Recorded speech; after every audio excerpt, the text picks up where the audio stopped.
Shalom, salam berkat dari kami untuk pendengar sekalian. Saat ini pendengar akan diberkati dengan program Hari Ini Harinya Tuhan bagian yang ke-8. Sebuah program rohani tentang doktrin Alkitab yang menolong kita untuk semakin tertanam dalam kebenaran firman dan bertumbuh dalam kemuliaan. Bersama hambanya, Pendeta Gilbert Lumoino, STH. Banyak orang merasa doktrin Alkitab sebagai sesuatu yang membingungkan. Tetapi tahukah saudara bahwa doktrin Alkitab intinya adalah memahami Alkitab dengan benar, dengan pemahaman yang sistematis, sehingga kita terus dapat tertanam di dalam kebenaran firman, sehingga kita terus bertumbuh di dalam kemuliaan Allah. Buka hati saudara sekalian untuk menerima berkat-berkat firman-Nya hari ini. Pembicaraan tentang kedatangan Kristus kedua kali memang selalu adalah pembicaraan yang sangat menarik, karena justru pembicaraan tentang ini memberikan dorongan kekuatan bagi gereja Tuhan. Tetapi di sisi yang lain, bahwa pembicaraan tentang kedatangan Kristus kedua kali adalah pembicaraan yang paling mudah dipalsukan. Itu sebabnya seringkali nabi-nabi palsu menekankan ajarannya justru pada kedatangan Kristus kedua kali, karena dianggap ini ajaran yang paling mudah untuk diselewengkan, ajaran yang paling mudah untuk mengeruk keuntungan sebanyak-banyaknya. Karena di satu sisi memang pengajaran ini sangat hakiki sekali, sangat penting sekali, karena setiap orang menyadari bahwa kedatangan Kristus kedua kali itu adalah momentumnya di mana orang akan bersama dengan Kristus di sorga selama-lamanya, atau ada dalam penghukuman sampai selama-lamanya di neraka. Tetapi di sisi yang lain, bahwa ini juga sesuatu yang sangat menarik, karena semua orang ingin tahu kapan waktunya.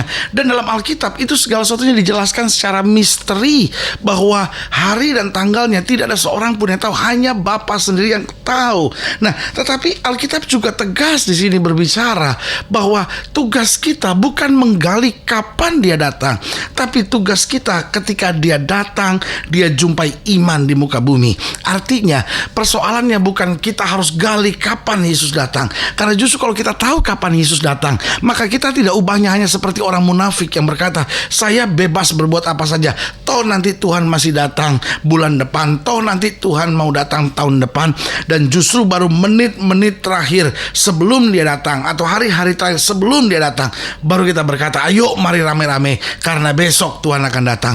Itu hanyalah gejala kemunafikan yang mau diciptakan manusia. Tetapi saudaraku yang kasih dalam Tuhan, jika hati kita memang tulus, hati kita memang jujur, hati kita memang mengasihi Tuhan, kita nggak perlu tahu kapan dia datang. Kita akan tetap mencintai dia, mengasihi dia, dan hidup sesuai dengan kehendak-Nya. Haleluya.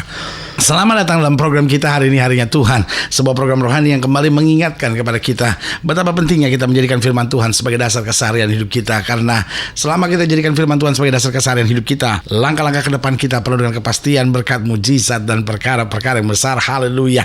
Dan dalam program ini kita memang sedang membahas tentang hari Tuhan seperti pencuri. Ini menarik sekali untuk kita bahas. Mengapa? Karena kalau kita bicara tentang kedatangan Kristus atau hari Tuhan ini, maka Alkitab menggambarkan sebetulnya ada dua. Yang pertama dikatakan bahwa hari Tuhan atau kedatangan Kristus kedua kali itu seperti seorang mempelai laki-laki menjemput seorang mempelai wanita. Nah, tapi yang kedua berbeda sekali, 180 derajat. Dikatakan kedatangan Kristus itu seperti pencuri. Nah, kita bisa saja berkata, kalau begitu Alkitab bertentangan dong.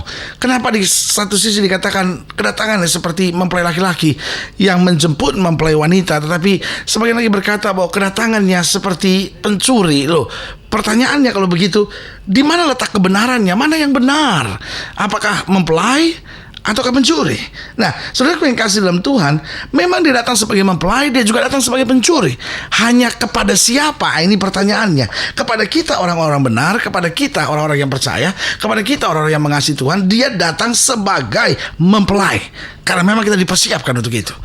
Tetapi kepada mereka yang hidup dalam dosa, mereka yang hidup dalam kemunafikan, mereka yang hidup dalam kejahatan, nah bagi mereka Kristus datang seperti pencuri. Nah, itu sebabnya kita mau bahas dalam 2 Petrus pasal 3, ayatnya yang ke-10 sampai ayatnya yang ke-16. Dalam 2 Petrus 3 ayat 10-16, demikian firman Tuhan dikatakan, tetapi hari Tuhan akan tiba seperti pencuri. Pada hari itu langit akan lenyap dengan gemuruh yang dahsyat, dan unsur-unsur dunia akan hangus dalam nyala api.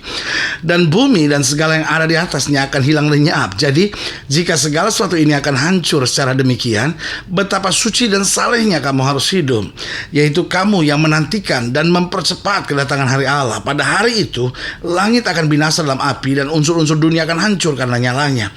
Tetapi sesuai dengan janjinya, kita menantikan langit yang baru dan bumi yang baru di mana terdapat kebenaran.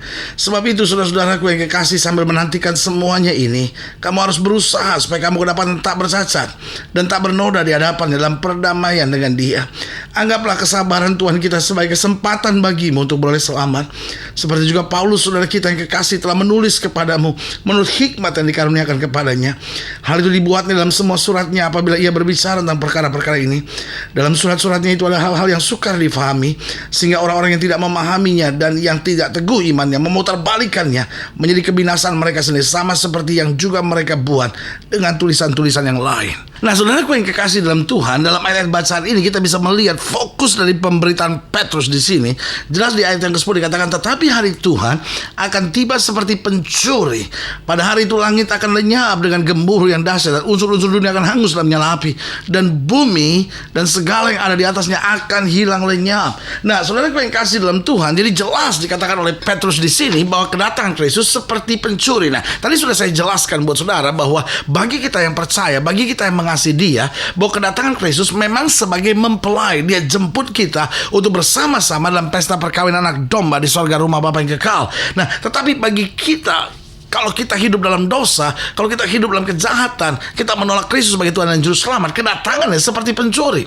Nah, saudaraku yang kasih dalam Tuhan, memang kedengarannya ini dua hal yang bertentangan. Mana mempelai, mencuri, ini dua hal yang gak bisa disama-samakan. Bagaimana bisa dikatakan Yesus datang sebagai mempelai, Yesus datang sebagai mencuri? Nah, kenapa disebut sebagai pencuri? Nah, perlu kita jelas. Sebagai mempelai sudah saya jelaskan buat saudara, karena kita hidup berkenan, maka kita layak diangkat sebagai mempelai wanitanya Kristus. Tetapi kalau kita hidup dalam dosa, kita hidup dalam kejahatan, kita hidup dalam ketidakbenaran, maka dia datang sebagai pencuri. Nah, pertanyaannya, apa itu pencuri? Kenapa dia datang sebagai pencuri? Yang pertama, dia datang sebagai pencuri berarti dia datang dengan mengejutkan buat kita. Nah, kenapa kita terkejut? Nah, buat orang-orang benar, kedatangan Kristus memang sesuatu yang dinantikan. Kedatangan Kristus sebagai sebuah pelepasan, sebagai sebuah kebanggaan bahwa, oh, saya terlepas dari ikatan dosa, saya terlepas dari ikatan dunia, saya terlepas dari tipu daya dunia ini, dan sekarang Kristus datang untuk menjemput saya dalam kemuliaannya. Itu sesuatu yang menyenangkan, itu sesuatu yang menyegarkan, itu sesuatu yang indah.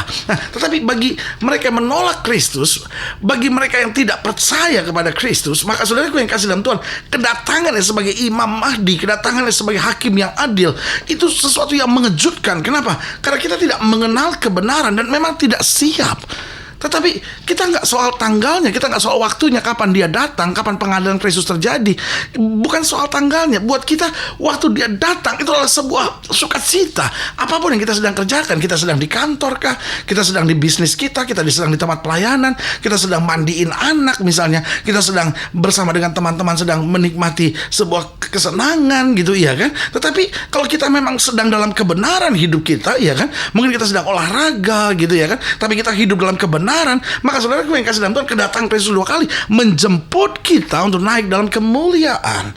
Nah, tapi buat orang yang berdosa, orang yang hidupnya nggak benar, orang yang menolak Kristus sebagai Tuhan dan Juru Selamat, maka dia akan sangat terkejut. Kenapa? Karena dia tidak mengenal kebenaran. Dia pikir, loh, kok Yesus yang datang? Kok Yesus yang menghadiri dunia? Seandainya saya tahu, aduh, saya mungkin bertobat dari waktu itu. Tapi selama ini saya nggak ngerti Yesus toh rupanya. Saya nggak ngerti bahwa saya harus hidup seturut firman Tuhan. Saya tidak siap, karena dia terkejut. Dan itu sebabnya kedatangan Kristus disebut sebagai pencuri. Nah, yang kedua saya pelajari bahwa kenapa kedatangan Kristus disebut sebagai pencuri. Karena kedatangannya buat mereka yang menolak Kristus, buat mereka yang hidup dalam dosa, kedatangannya merugikan. Kenapa merugikan? Karena dia datang dan kemudian mendatangkan hukuman. Nah, saudaraku yang kasih dalam Tuhan, Yesus datang bukan lagi sebagai bayi yang terbungkus di kain lampin, di palungan, di Bethlehem, no. Tapi dia akan datang sebagai hakim yang adil. Dia akan datang sebagai raja. Dia datang dengan segala kemuliaannya, dan dia datang bukan lagi untuk mengampuni dosa buat yang bertobat, tapi dia datang untuk mendatangkan penghukumannya. Sehingga saudaraku yang kasih dalam Tuhan, dia datang sebagai pencuri buat orang-orang yang gak percaya, buat orang-orang yang hidup dalam dosa, buat orang-orang yang hidup dalam kesenangan dunia. Maka peristiwa itu akan sangat merugikan. Kenapa? Karena ini saatnya dia akan dilempar ke dapur api yang akan senantiasa bernyala selama-lamanya. Saudaraku yang kekasih dalam Tuhan, berarti hari ini kembali saya mau ingatkan buat kita sekalian, betapa salehnya kita harus hidup, betapa benarnya kita harus hidup, betapa sucinya kita harus hidup, betapa sungguh-sungguhnya kita harus hidup. Karena hari itu pasti akan tiba. Dan doa saya supaya hari itu tidak akan tiba sebagai pencuri buat hidup kita masing-masing, tapi hari itu akan tiba bagi kita sebagai hari perkawinan anak domba, di mana kita akan bersama-sama dengan Kristus dalam awan kemuliaannya. Berarti saudaraku yang kasih dalam Tuhan, kenapa Kristus kedatangan disebut sebagai pencuri? Buat orang-orang berdosa, buat orang yang menolak kebenaran, buat orang-orang yang menolak Kristus. Yang pertama, karena kedatangannya akan mengejutkan. Kenapa mengejutkan? Karena tidak mengenal kebenaran dan tidak siap. Yang kedua, kedatangan merugikan. Kenapa merugikan? Karena akan mengalami penderitaan kekal sampai selama-lamanya di dapur api di neraka, di mana penghukuman Allah akan berlaku bagi setiap mereka yang memberontak. Yang ketiga, hari Tuhan sebagai pencuri. Kenapa disebut sebagai pencuri? Karena hari itu menjadi hari penyesalan. Kenapa penyesalan? Karena tidak mau menerima keselamatan yang dianugerahkan. Saudaraku yang kasih dalam Tuhan, kalau pencuri datang, kita terkejut. Ya, kok pencuri datang, habis semua barang-barang saya. Yang kedua, kita dirugikan. Wah, saya rugi, semua barang-barang saya habis. Dan yang ketiga, kita akan nyesal. Seandainya saya kunci pintu, seandainya saya punya satpam, seandainya saya waktu tidak tidur, seandainya saya terbangun pagi itu, mungkin tidak akan mengalami kerugian. Saudaraku yang kasih dalam Tuhan, kedatangan Kristus sebagai pencuri. Kenapa? Karena akan mendatangkan penyesalan yang hebat. Alkitab akan berkata, orang-orang akan berkata, Tuhan, bukankah sudah bernubuat demi namamu? Aku sudah usir setan demi namamu. Aku sudah sembuhkan orang sakit demi namamu. Tapi pada saat itu kata Yesus, aku akan berterus terang kepada mereka, aku tidak pernah kenal mereka. Nyah dari hadapanku, hai kamu pembuat kejahatan. Berarti hari ini kembali saya mau ingatkan saudaraku sekalian, hari Tuhan pasti akan terjadi. Yesus akan datang kembali dalam kemuliaannya untuk menjemput setiap kita.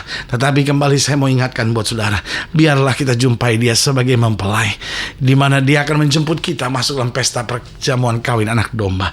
Jangan sampai kedatangannya sebagai pencuri yang mengejutkan kita, merugikan kita, dan mendatangkan penyesalan. Mengejutkan karena kita tidak tahu kebenaran, merugikan karena kita akan dilempar dalam dapur penghukuman. Dan yang ketiga, mendatangkan penyesalan. Kenapa? Karena kita belum menerima keselamatan. Kita tidak mau bertobat sungguh-sungguh, kita tidak mau hidup dalam kebenaran. Biarlah hari ini kita berkata, Tuhan, saya sedang berjalan di muka bumi, ada begitu banyak tantangan, ada begitu banyak pergumulan, tetapi arahkan pandangan saya supaya pandangan saya tetap tertuju kepada hari Tuhan yang besar itu, di mana saya akan berjumpa Yesus muka dengan muka dan melihat kemuliaan yang dinyatakan. Haleluya. Saudaraku yang kasih dalam Tuhan, jika sedang dilayani lebih jauh, hubungi kami melalui telepon, hubungi kami melalui surat, kunjungi website kami, karena kami ada untuk membawa Bapak Ibu Saudara senantiasa lebih dekat pada Tuhan dan mengalami kasih kuasa mujizat yang luar biasa. Haleluya.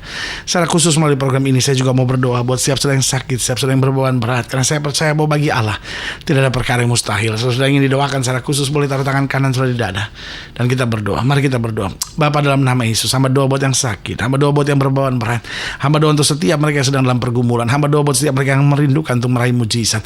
Bapa, hamba berdoa di dalam nama Yesus, Tuhan jamah, Tuhan bangkitkan iman mereka, kuatkan mereka, persiapkan kami untuk hari Tuhan yang besar itu, di mana kami akan melihat Yesus muka dengan muka di dalam kemuliaan. Kami tidak mau kedatangan itu sebagai pencuri, tapi kami mau kedatangan itu sebagai mempelai laki-laki yang menjemput mempelai wanita. Bapa, hamba doa buat yang sakit, hamba doa biar yang sakit disembuhkan, yang lemah dikuatkan, yang susah dihiburkan, sehingga hari ini kembali menjadi hari mujizat dalam hidup kami. Di dalam nama Yesus kami berdoa. Haleluya. Amin. Saudara yang kasih dalam Tuhan, kita sudah berdoa. Ingat, Allah tidak pernah lalai menepati janjinya. Ini saatnya buat kita untuk bangkit, bersemangat, bersuka cita dalam menghadapi segala perkara. Karena Yesus sumber kekuatan kita, Yesus sumber kemenangan kita, dan bersama Dia kita tidak akan goyah. Doa saya menyertai saudara. Sampai berjumpa pada program berikut, dan jangan lupa jadikan hari ini harinya Tuhan. Haleluya.